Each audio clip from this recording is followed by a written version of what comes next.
दार्जिलिंग में फिलहाल जो लैंडस्लाइड हुए, नेचुरल डिजास्टर्स लोगों ने कहा, और वो वाकई में एक्ट ऑफ गॉड था या वहाँ की राजनीति भी इसमें शामिल, ये जानना आज की वीडियो बनाने का मेरा मकसद है।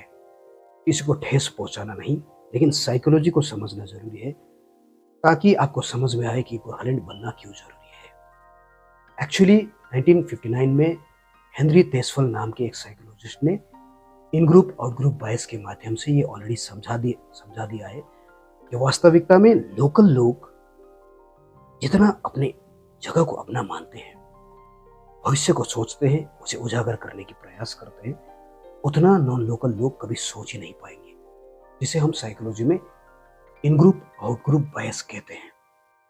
वैसे ही एक और रिसर्च जिसे विलियम सैमुएल्सन ने 1988 में दर्शाए थे, जिसे हम स्टेटस क्वो बायस कहते हैं, स्टेटस क्वो बायस, जिसमें एक इंसान को यह भय रहता है कि यदि सिचुएशंस बदल जाए, कुछ परिवर्तन हो, तो नए परिवर्तन के कारण जान माल की क्षति हो सकते हैं।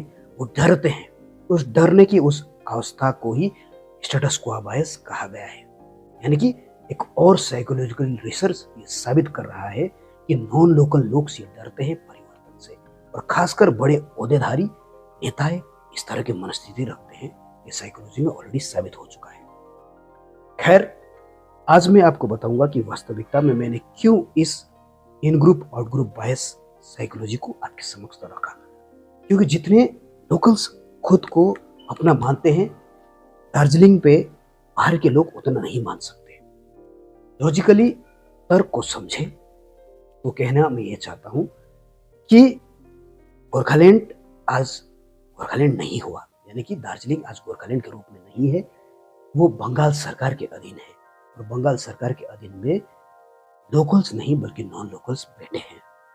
मंत्री हो, बड़े बड़े एमएलएस हो, या कोई भी हो, वो सारे नॉन लोकल्स हैं। तो भला कैसे वो लोकल्स के जितना दार्जिलिंग को अपना मान सकते हैं? मान ही नहीं सकते। इसलिए गोरखाओं का लोकल्स का उस बड़े ओहदे पे होना जरूरी है जो केवल गोरखालैंड होने के बाद ही संभव है। और क्योंकि यदि गोरखालैंड पहले से हो गया होता था, तो गोरखा लोगों के पास में एक पावर होता था, पैसा होता था, और एक सुविधाएं होते थे, जिसके कारण ऐसे लैंडस्लाइड होने से पहले ही बड़े मात्रा पे सुविधाएं प्रस्तुत किए जाते, अलर्ट जारी कर दिए जाते, क्योंकि उनके पास पावर होता। और हो सकता है किसी ने उसके रोका हो। जो भी आज दार्जिलिंग को चला रहे हो, सो कॉल्ड पॉलिटिक्स को चलाने वाले पार्टीज, हो सकता है उनका कुछ मजबूरी हो, धन ना हो, या फिर सुविधाएं ना हो, या लॉज में वो ना आते हो, उनके पास कानूनी ऐसे दस्तावेज या रास्ते ना हो, जिसके कारण वो ऐसे कदम उठा सके कि पहले ही लोगों को सुविधाएं पहुंचा दे, पहले ही लोगों को अलर्ट जारी कर दे। और यदि गोरखालैंड होता तो यह संभव होता, क्योंकि कोई ऊपर नहीं होता, और नॉन लोकल्स लोग ही गोरखालैंड होने के बाद उस ओहदे पे बैठे हुए अभी फिलहाल कंडीशंस पे है, वो लोकल्स के हाथ पे होता, तो वो लोकल्स डेफिनेटली अपने बारे में, अपनी जगह के बारे में सोचते। पहले से ही नालियां, ड्रेनेज बना दिए जाते, सुविधाएं प्रस्तुत कर दिए जाते, अलर्ट जारी कर दिए जाते, क्योंकि धन होता। और गोरखालैंड न होने की वजह से वो नहीं है।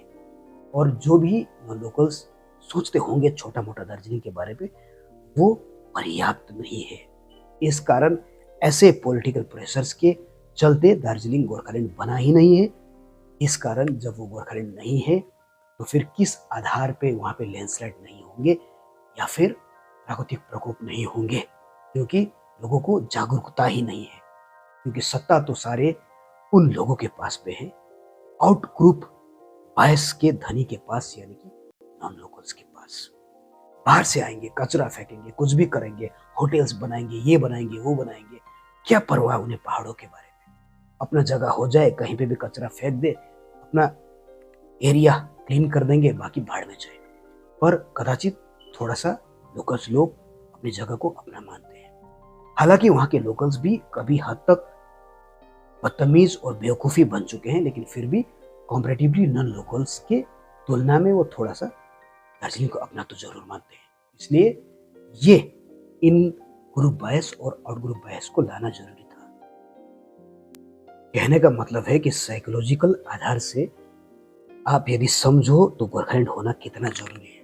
लोकल्स और नॉन लोकल्स मेंटेलिटी, इन ग्रुप आउट ग्रुप मेंटेलिटी बायस के रूप से बाहर निकलने के लिए। खैर, इसका दूसरा समझ ये है कि एक और एक्ट दार्जिलिंग में पेश हुए थे जिसे हम डिजास्टर मैनेजमेंट एक्ट 2005 के नाम से जानते हैं। डिजास्टर मैनेजमेंट एक्ट 2005 जो 2005 में बना था, वो एक्ट कहता है कि यदि कोई आपको सहयोग ना दे रहा हो, क्योंकि हो सकता है बड़े ओहदे पे बैठे हुए लोग आपको ये कह दे कि वो तो आपका प्राइवेट जगह था जिसमें सरकार का क्या काम, तो ऐसे अवस्था में आप उनसे प्रश्न पूछ सकते हो इस डिजास्टर मैनेजमेंट एक्ट 2005 को लाके, जहाँ पे आप किसी बड़े ओहदे को भी ये पूछ सकते हो कि आपने ऐसा क्यों कहा, क्योंकि ये आपका हक है। राज्य के हर एक छोटे हक उस बड़े ओहदेधारी मिनिस्टर्स या जो दार्जिलिंग गोरखालैंड बेंगोल्स को चला रहे हैं, उनका ये फर्ज बनता है कि वो उस जान माल के क्षतिपूर्ति का कारण बने और देखे, समझे, समझने के प्रयास करे और जो भी वहां पे हुआ उसको थोड़ा सा एक्नॉलेज करके उसके बारे में सोचे। ये उसे करना ही होगा। अगर वो ऐसा नहीं करता है तो वो एक पनिशेबल एक्ट माना जाएगा, ऐसा संविधान में है।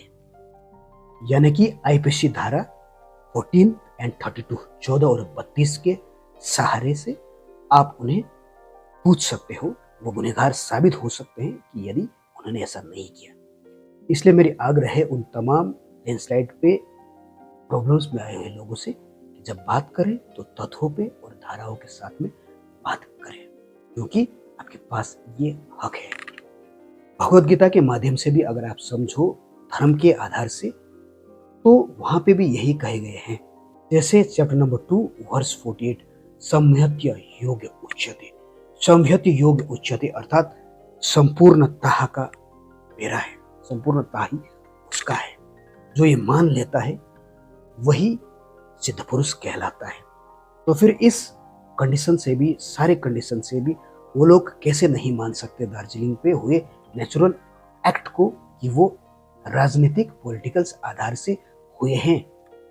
और यदि वो फिर भी अपना हाथ वहां से धोना चाहते हैं, साफ करना चाहते हैं, तो फिर ये इन ग्रुप आउट ग्रुप बायस फिर से सामने आ जाता है। जहां आपको समझाने का प्रयास मैंने पहले ही किया था कि लोकल और नॉन लोकल के बीच के मेंटेलिटी ऐसे ही कार्य करते हैं। जब साइकोलॉजी ये रिसर्च में आपको बता दे चुका है, साइंस ने आपको ये कह दिया, आपके पास धारा है, लॉ है और गीता या धर्म के आधार से भी आप समझ सकते हो कि क्यों जरूरी है लोकल्स का पावर होना और क्यों जरूरी है गोरखालैंड होना और क्यों जरूरी है भविष्य में ऐसे लैंडस्लाइड को रोका जाना गोरखालैंड होने के बाद। फिर भी आप नहीं समझ रहे हो गोरखालैंड होने की अनिवार्यता, तो आप खुद को कौन से श्रेणी पे रख सकते हो ये आप ही डिसाइड कर लीजिए। इसलिए ये केवल एक एक्ट ऑफ गॉड नहीं था, नेचुरल डिजास्टर नहीं था, बल्कि इसके पीछे राजनीति भी था। यदि राजनीति सही होता तो वहां के जो सो कॉल्ड पार्टियां के लोग जो खुद को अभी पार्टी के उच्च पदधारी कहते हैं, वो इस तरह की बातें करते हैं। एक्ट ऑफ गॉड की नहीं, बल्कि सच में राजनीति की बातें करते, स्वच्छ राजनीति की बातें करते, इन ग्रुप और ग्रुप बायस के बारे में, लोकल्स और नॉन लोकल्स के मेंटेलिटी के बारे में बात करते हैं। क्योंकि लोकल्स ही है जो दार्जिलिंग को बेस्ट बना सकते हैं कॉम्पैरेटिवली नॉन लोकल्स के तुलना में। गोरखालैंड होना क्यों जरूरी है, शायद आपकी समझ में आ चुका होगा। ऐसे नेचुरल डिजास्टर को रोकने के लिए अनिवार्य है गोरखालैंड का होना, वहां के राजनीति का सही होना। सोचेगा जरूर,